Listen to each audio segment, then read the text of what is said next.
इस दुनिया में तुम प्रेम सभी से करो, लेकिन पूर्ण रूप से विश्वास किसी पर मत करो। अगर तुमको भरोसा करना है तो केवल कृष्ण पर करो। मन बड़ा चंचल है, इसलिए अपने मन को स्थिर रखो, उसको कभी व्यथित मत होने दो। आपने जो भी किया वह आपके साथ दाग की तरह चलेगा, इसलिए अपने कर्म में शुद्धि लाओ। बुरे विचार मन को दुखी और परेशान कर सकते हैं, लेकिन जब आप कृष्ण में विश्वास करते हैं तो कृष्ण स्वयं आपकी सब परेशानियां दूर करने आते हैं। मैंने अभी तक तुम्हारे शरण में आने के प्रस्ताव को स्वीकार नहीं किया है, क्योंकि तुमने अभी तक पूर्ण रूप से समर्पण नहीं किया है। जब तुम शुरुआत करोगे तो स्वाभाविक रूप से तुमको असफलता मिल सकती है। कई बार तुमको गिरना भी पड़ सकता है, लेकिन इसका मतलब यह नहीं होना चाहिए कि तुम उस काम को करना छोड़ दो। एक समय आएगा जब तुम परिपूर्ण हो जाओगे और तुम्हारे सभी काम सफल हो जाएंगे। इस काम में मैं हमेशा तुम्हारे साथ खड़ा रहूँगा। मैं तुम्हारे हर छोटे बड़े कर्म में साथ दूंगा। तुम्हारा जो दिल करे उसको करो, लेकिन नम्रता और सरलता के साथ करना, अहंकार के साथ नहीं। एक उपहार तब शुद्ध होता है जब उसको सच्चे दिल से सही व्यक्ति को सही समय पर दिया जाता है और बदले में कोई दूसरी उम्मीद नहीं करते हैं। कड़े संघर्ष के बाद प्राप्त होने वाला सुख, जिसने आपके दुखों का अंत किया है, ऐसे संघर्ष का पहला कदम आपको कड़वे जहर के समान लगता है और अंत में आपको अमृत की प्राप्ति होती है। इस तरह का सुख केवल मन की शांति से प्राप्त हो सकता है। इस धरती पर आने के बाद आपका मुख्य उद्देश्य यहाँ से मुक्त होना है। केवल वही मनुष्य मुक्त हो सकता है जो अपने कर्मों में दृढ़ संकल्प के साथ स्थिर है और सुख दुख को समान रूप से सहन करता है। जो मनुष्य अपनी आत्मा की बात सुनता है वह मुझसे बात कर सकता है और देख भी सकता है। अपने सभी कर्मों को कृष्ण पर केंद्रित होकर करो। आसक्ति को त्याग दो। सफलता और असफलता को एक समान दृष्टि के साथ देखो, क्योंकि आध्यात्मिकता का अर्थ ही होता है समभाव। वह मनुष्य जिसने घृणा को त्याग दिया, जो सभी प्राणियों के साथ समान व्यवहार करता है, जो सुख दुख और दर्द पीड़ा से अप्रभावित है, जिसके अंदर करुणा भरी हुई है और मन शांत है, उसने सही मायने में मुझे प्राप्त कर लिया है। यही वह मनुष्य है जिसको मैं सबसे अधिक पसंद करता हूँ। इस विशाल संसार में तुमको केवल कर्म करने की छूट है। इसके अतिरिक्त फल की इच्छा और स्वार्थ सब निरर्थक है। ये सोचकर कभी किसी काम की शुरुआत मत करो कि इसका तुमको कोई फल मिलेगा।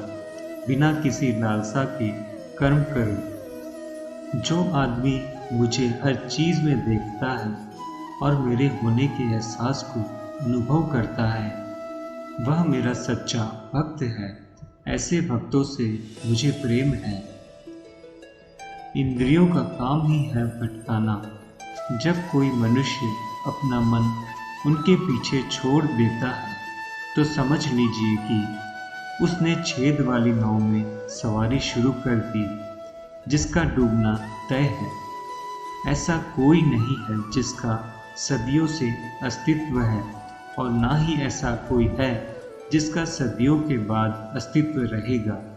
यहाँ कुछ स्थायी नहीं है।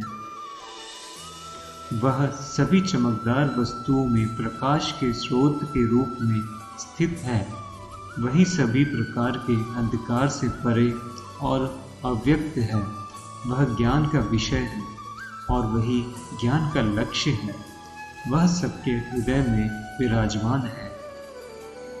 जो व्यक्ति अहंकार से मोहित होकर अपने कर्मों को अंजाम देता है, मैं उसके खिलाफ खड़ा हो जाता हूँ। तुम हमेशा के लिए यहाँ रहने वाले नहीं हो। तुम्हारा जीवन बहुत सीमित है। जो मनुष्य यहाँ आता है वह अपनी क्षमता को तलाशने के लिए आगे बढ़ता है। ये गलत नहीं है अगर तुम निस्वार्थ भाव से अपनी गति करते हो। स्वभाव के द्वारा निर्धारित कर्तव्य का पालन करने से कोई पाप नहीं होता। हम वास्तव में कभी दुनिया का सामना करते ही नहीं हैं। यहाँ रहकर हम जो भी अनुभव करते हैं वे हमारी इंद्रियां हैं। तुम केवल अपने कर्म पर नियंत्रण कर सकते हो।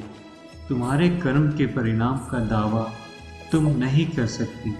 हारने का डर, असफलता का भय, कर्मों के साथ भावना जोड़ना सफलता की सबसे बड़ी बाधा है। ये विचार मन को अस्थिर कर आपकी क्षमता को लूटता है। स्वार्थ से जुड़े कर्म आपको दुनिया में कैद करते हैं। व्यक्तिगत लाभ के बारे में नहीं सोचें और निस्वार्थ भाव से काम करें।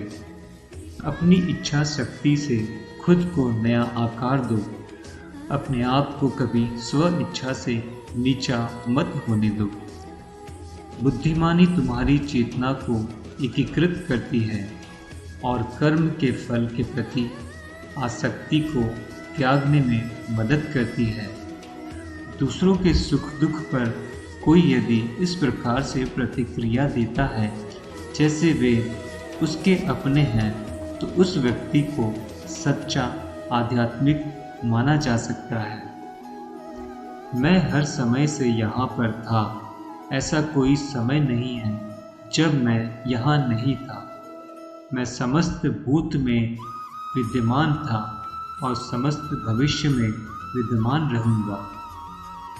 दुनिया का सबसे बड़ा पापी अगर समर्पण के साथ मेरी सच्ची उपासना करे तो मैं उसको भी शुद्ध कर देता हूँ। वे लोग जो केवल कर्म के फल की इच्छा से प्रेरित होते हैं, वे अक्सर दुखी रहते हैं। जब किसी की चेतना एक हो जाती है तो उसकी सारी व्यर्थ चिंताएं पीछे छूट जाती हैं। फिर उसको किसी वजह की चिंता नहीं होती। चाहे चीज़ें अच्छी हो या बुरी, वह सदा एक सा रहता है। जो लोग अपनी आत्मा से भली भांति परिचित है, वे इंद्रियों पर पूरी तरह से नियंत्रण रखते हैं। अपने भूत की घटनाओं पर चिंतित होना व्यर्थ है। तुम ना तो अपने भूत को बदल सकते हो, न अपने भविष्य की कल्पना कर सकते हो। तुम केवल चिंतित हो सकते हो, जो पूरी तरह से अर्थहीन है। मन को शिक्षित कर मनुष्य अपनी सोचने के तरीके को बदल सकता है और कोई भी कदम उठाना सीख सकता है। यह योग का केंद्रित सिद्धांत है। संसार में जीवित रहने के लिए कर्म करते रहना चाहिए। अपने कर्तव्यों से दूर रहकर कर्म से बचने की कोशिश नहीं करनी चाहिए। जो सुना है उस पर विश्वास मत करो। कुछ लोग अपने विवेक से मुझे अपना बनाते हैं और कुछ लोग ज्ञान से, कुछ लोग कर्म से, कुछ योग से। तुम मुझे किस रूप में प्राप्त करना चाहते हो, ये पूरी तरह तुम्हारे ऊपर है। तुम मुझे जिस रूप में बुलाओगे, मैं उस रूप में हाजिर हो जाऊंगा। तुम मेरे प्रति सदा चौकस रहो, मेरी उपासना करो, अपने हर एक काम के लिए मेरा स्मरण करो। मैं वादा करता हूँ तुम मेरे प्रिय बने रहोगे।